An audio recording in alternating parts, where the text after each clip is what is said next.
Good evening, Philosopher Prince here, and today I'm going to do analysis of Book 4 of Meditations. I know it's been a little while since my last analysis, and the only real reason for that is laziness more than anything else, but I'm looking forward to getting back into it. So, Book 4, there was quite a lot of interesting points raised in it, quite a lot, and I'll try to get through of them as many of them as I can. Um, And of course, I think with a lot of similar to a lot of other books, there's a lot of overlap between a lot of the different chapters and different things. I think one of the things that is mentioned a lot talks a lot about you know being good, whatever that means. Um, but essentially, what Marcus calls living in accordance with nature. So not doing anything against nature. I think obvious things would be you know negative acts against others, killing, stealing, abuse, things of that nature. And I think deep down, we all have consciences. We all kind of know, regardless of religion, what is good and bad. Um, kind of says with regards to that, things that um, takes on a very stoic view of things that happen to you to see them neither as good nor bad. If you get a promotion at work, or if somebody cuts you off as a friend, or you going through a bad spot in a relationship, or if you go to a birthday, just random different things in life we usually can categorize as good or bad, but not to see it as either one, but more so to, if these are things that don't, they can't impact you to be a worse person, they're not necessarily bad in and of themselves. I think an example is, illness, and that's a tough one. If you get impacted by a severe illness or injury, it can be very easy to be upset at your lot, to be annoyed. Um, Marcus points out that this is an indifference. This is something that happens to both the good and the bad, and so it shouldn't be construed to be either one. It's something that happens. We can't understand the greater plan for the universe, for the whole, as he puts it. Um, Essentially, the Stoic view is to accept it and to not look at it as, I've experienced some bad luck by this happening to me, but the change of attitude to, I'm fortunate that I've experienced this event which I am able to deal with and handle, which others may not be able to. And I know that can be hard sometimes, but I feel like that change of mindset can really help. And I heard, I can't remember who it was, some speaker said something along the lines of, we all go through tough times, but, you know, try to be a person who, at a funeral, for instance, people see you as that strong person, helping others, comforting others, and that sort of thing. As tough as your life may be, try and be that person there. And there is so much satisfaction um, in being that person for others. I also heard someone else say, if um, when you're going through a tough time in your life, try and take on more responsibility. And by taking on more responsibilities, that sense of responsibility, not only does it distract you from other bad things going on in your life, but it sort of puts you in a position to be better able to deal with things. It sounds counterintuitive, but try it. It's something that I've sort of tried to apply at times and can be tough, but it's better than not having anything going on. Like, I feel like that's when it's that's when it's easiest to get the most down about things. When you don't feel productive, when you're staying at home all day, watching Netflix, doing whatever. And I know during this pandemic, when a lot of places are in lockdown, it's very easy to sort of fall into bad habits. But I found that interesting when I heard it. Um, so there are a few other points. It was interesting that Marcus spoke about retreats, or what we would probably call holidays. He talks about going to the enjoyment of going to the seaside and that sort of thing, and says, and so applies that to try and find a retreat inside your own mind, a place where you can go to when things do get a bit tough. If you're worrying about the stresses of the world, to sort of retreat into your own mind, where you can stay there for however long you need to, or even a short period of time, and come out ready to take on the world. I found that interesting. That sounds like Marcus is talking about what meditation is before that word was even coined, which is interesting. The book is called Meditations, which wasn't something that Marcus called it, but this has been called that posthumously. Um, I found that pretty interesting. There's also a lot of talk about, the, the the space that we occupy, and the period of the point in time that we live in. It takes up such a small, minute fraction's not even the right word, because it's so much more minuscule than that, but such a tiny portion of the universe, of time in general. And we tend to, and not without good reason, but we tend to stress so much about our everyday things. In the scheme of things, they're not as large as what we think they are. To us, they are, of course, but in the scheme of things, a lot of the things we worry about, you know, if you kind of think, is this something I'll be worried about in 5 years? Usually the answer is no. But on a day-to-day basis, it's very easy to sort of fall into that trap of stressing about things, getting down about things that are so immediate and right now. But the passage of time washes over all these things. Um, there's also a lot of Marcus likes to talk about sort of the uniformity, the commonality of humans, how we're sort of he calls us rational minds, how we're made for each other. He likes to use the imagery of a city. He calls it a city, um, which is interesting. Obviously we all have friends, family, a lot of people that we don't know, and there's also people that we don't get on with as well. But for Marcus, he really sort of sees that jointness of all humanity, and how we should all work to help each other. There's also mention of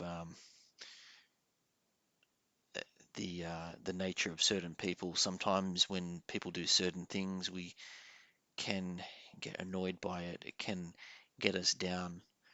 Um, Here he mentions how sometimes we act as if we're surprised when people act a certain way, and usually that's not the case. Usually we have an indication or an idea, or there's flags that these people act this way, and yet when they do these things to us, we we still feel negatively about it.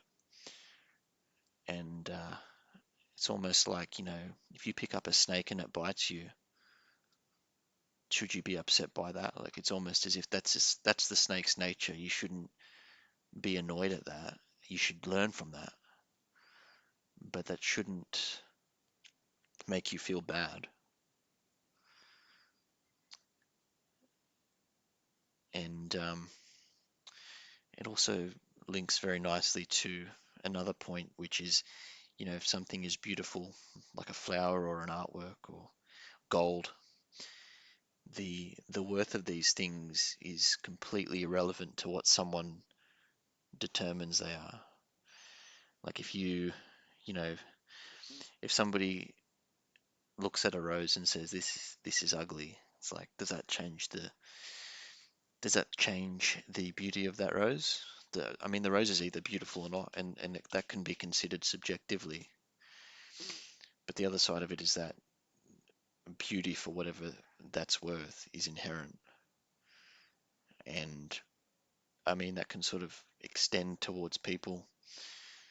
Um, we all, I know it's cliche, but a lot of people say everyone's beautiful. I guess everyone sort of has their own uniqueness about them. Everyone is unique, and the beauty is in that. And even if, others don't necessarily see that in you, it doesn't mean that that's not true. And even if sometimes you can be at particular points in your life where you feel very alone, usually that's a feeling. I think when a lot of people feel down and alone, they just don't realize the people around them. Um, and that's a difficult one. You hear stories of people who feel alone, and sometimes they end their lives, which is absolutely tragic. And sadly, it's only then, at a funeral, but you sort of see everyone around them that was there didn't realize the extent of how this person was feeling. And again, it's just perception. Aloneness is really perception. I won't say it's a choice, but it's definitely something that sometimes you do need to get into a different mindset about. There's a few other points here. Um, we spoke earlier about acceptance, but Marcus says that all is right that happens in the world. Um, this can sort of be looked at from a fate or destiny point of view. Um, he talks about how the universe is either chaos or order, but even if the universe is chaos, there is some order. If you think about chaos, what's chaos? Like if you let off a firework, that's chaos. But after a little bit of time, that chaos descends into order again, whether that's rubble on the floor or whatever. And just because, even if you do believe in chaos, or you believe there's no sort of plan or order to things, it does not mean that there can't be order in you and around you. And if this is a world of chaos, why not sort of be that change in the world? Why not try to be, that good person for others, to try and fix things, to try just in the sort of bubble of your own life, just try and apply some amount of order, try to make things, better for others, just try to be that good person, which Marcus likes to talk about so much. Um, there's also mention of, focusing on one's own self rather than the actions or the intentions of others. Again, people do bad things, but we all do, and I think it's something we're all guilty of. I think we're more um, sensitive to what others do to us, and sometimes these are things that these people probably don't even realize at the time. Marcus is very sort of strong in the belief that people aren't intentionally evil; they just do things out of ignorance. They do bad things out of ignorance because they don't know what good is. Um, And I think, when we sort of apply a lens to our own actions, what could we do to be better? And sometimes we do things that aren't great and more so just, again, out of ignorance. We're not trying to necessarily be bad. Could be just selfishness, or it could just be, well, ignorance, essentially. Um, there's the mention of, placing importance on your actions, doing what is necessary. Um, what needs to be done, obviously, but making sure that every action you have, there is an intention behind it. There's a purpose to it. Um, this, is definitely an argument against laziness and procrastination. I'd say I'm quite guilty of both of those things. But it's important to remember that, when you do something like whatever it is, what's the intention behind it? If you're going to spend, I don't know, if you can spend an hour watching Netflix, what's the reason for that? Is it to avoid some responsibility, or is it because you've spent a really hard day working and you deserve some time to just zone out? And there's also, you want to watch a series to be able to have some conversation starters, or discuss with friends about this series that they're interested in. Um, so I think it's important. And he says to do what's necessary and no more than that.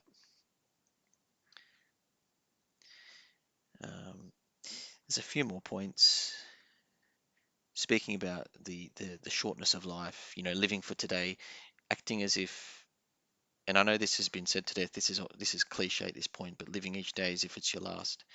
We're all going to die someday, um, some sooner than others, but essentially whether a life is very short or even if it goes for 1,000 years, it's important to do what you can with the time you're given.